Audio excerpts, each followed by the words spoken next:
bata sa kwento? Si Michael. Number 2. Anong magagalang sa salita ang kanyang ginamit? Po at opo. Number 3. Anong uri ng bata si Michael? Magalang. Number 4. Gumagamit ka rin ba ng mga salitang ito? Magbigay ng iba pang halimbawa ng magagalang na salita. Po, salamat po. Number 5. Tuwing kailan natin ito dapat gamitin? Depende po sa sitwasyon.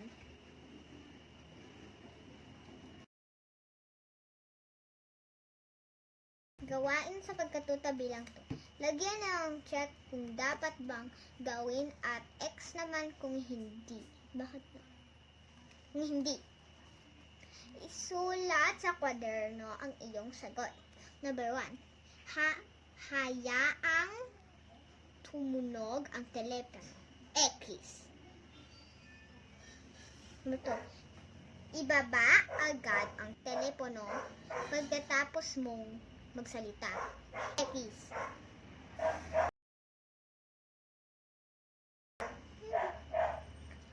Bumati ng may paggalang sa tuwing may kausap ka na tao kahit sa telepono. Check this. Check this. Number 4. Maging mahinahon sa pakikipag-usap sa iba. Check. Number 5. Makinig sa nagsasalita at huwag ito sabayan. Check. Wait. Check.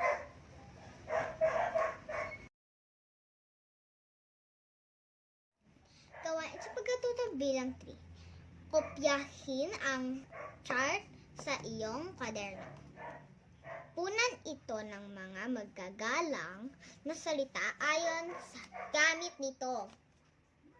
Piliin sa mga salitang nakakahon ang mga magalang na salitang angkop dito. Pagbati, magandang umaga po. Mapagpalang araw po. Paghingi ng pakiusap, maaari po bang makahiram ng plansya? Paghingi ng paumanhin. Pasensya na po. Hindi ko po sinasadya. Pagpapasalamat. Maraming salamat po. Gawain sa pagkatuto bilang 4. Piliin ang tamang sagot sa bawat sitwasyon. Isulat ang sagot sa iyong kwaderno. Number 1. Binati ka ng iyong kapitbahay. A. Magandang araw po. B. Maraming salamat. C. Pasensya na po. B. Makikiraan po. Letter A. Magandang araw po. Number 2. Binilihan ka ng bagong damit ng nanay mo. A. Magandang araw po. B. Maraming salamat po. C. Pasensya na po. D. Makikiraan po.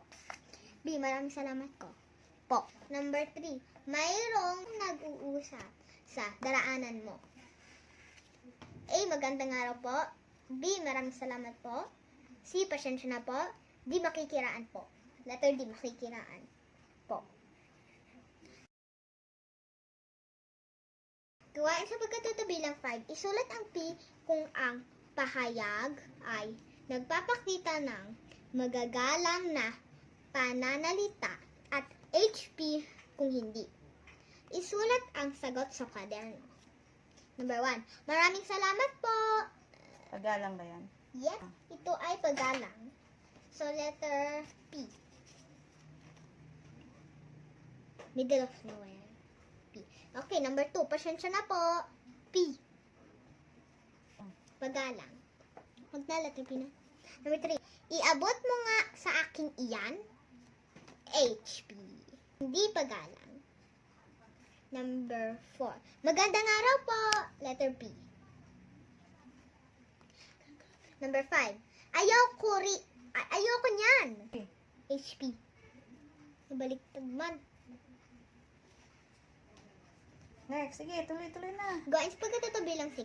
Tukuyin ang kailan, ginagamit ang magalang na pananalita sa iba. Ibaba. Ulit. Ibaba. Isulat ang PB kung ito ay pagbati. PH kung Pahintulot. pahintulot. PU kung ito ay Paumanhin. paumanhin. At PG kung pagtanggap. Number 1. Maraming salamat po. PB. Pagbati. Ay, ano ba yan? Number 2. Ipagpaumanhin po nyo ang aking ginawa. PU.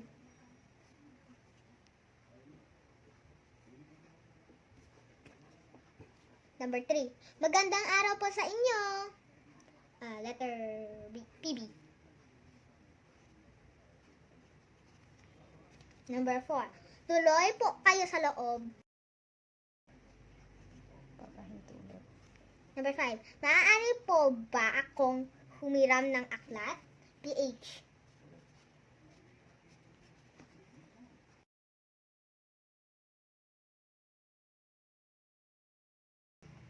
Gawain sa pagkatuto bilang 7. Piliin sa mga sumusunod na pahayag ang dapat mong sabihin na naaayon sa sitwasyon. Isulat sa kwaderno ang letra ng tamang sagot. Number 1. Tumawag sa telepono ang kaibigan ng ate mo. A. Magandang araw po. Sino po hinahanap nila? Letter B. Sino ang hinahanap mo? A. Number 2. Mayroong tumawag sa telepono, ngunit mali ang numerong kanyang tinawagan. A. Anong kailangan mo? B. Naku, pasensya na po. Wala po dito ang hinahanap ninyo. B. Number 3. May kumakatok sa inyong pinto pero hindi mo agad ito napuntahan. A. Ano ba iyan ang ingay naman? B. Sandali lang po, pupunta na. Letter B. Number 4. Inutusan ka ng nanay mo na tawagin ang ate mo para kumain. A. Tatawagin ko na po, inay. B. Ako na naman utusan. Letter A. Number 5. Pagod ang tatay mo sa paggagawa ng nasirang cabinet. A. Tatay, magpahinga na po muna kayo. B. Tatay, hindi ka pa ba tapos? Letter A.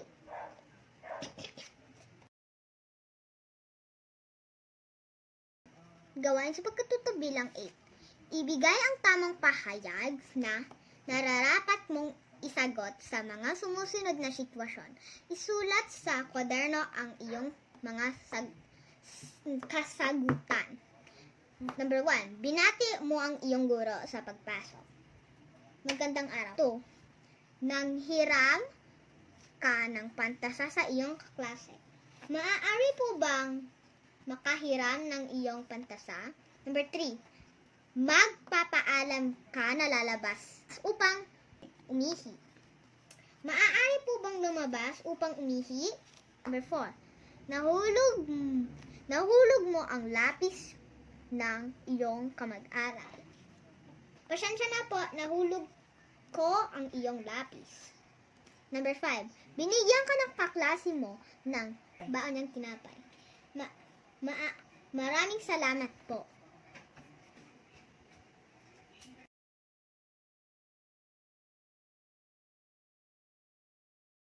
Gawain sa pagkatuto bilang 9.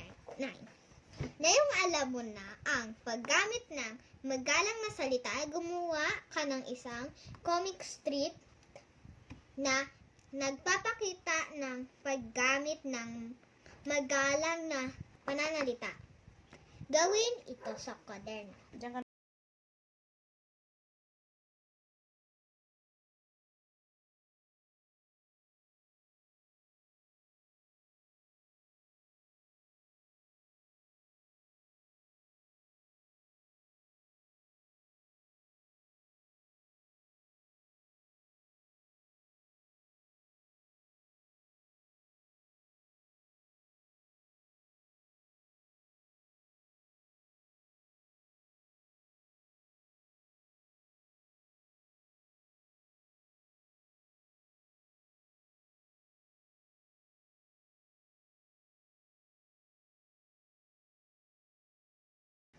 ito po ang comic strip na ginawa ko po. Magandang araw po! Magandang araw din sa'yo, Joy!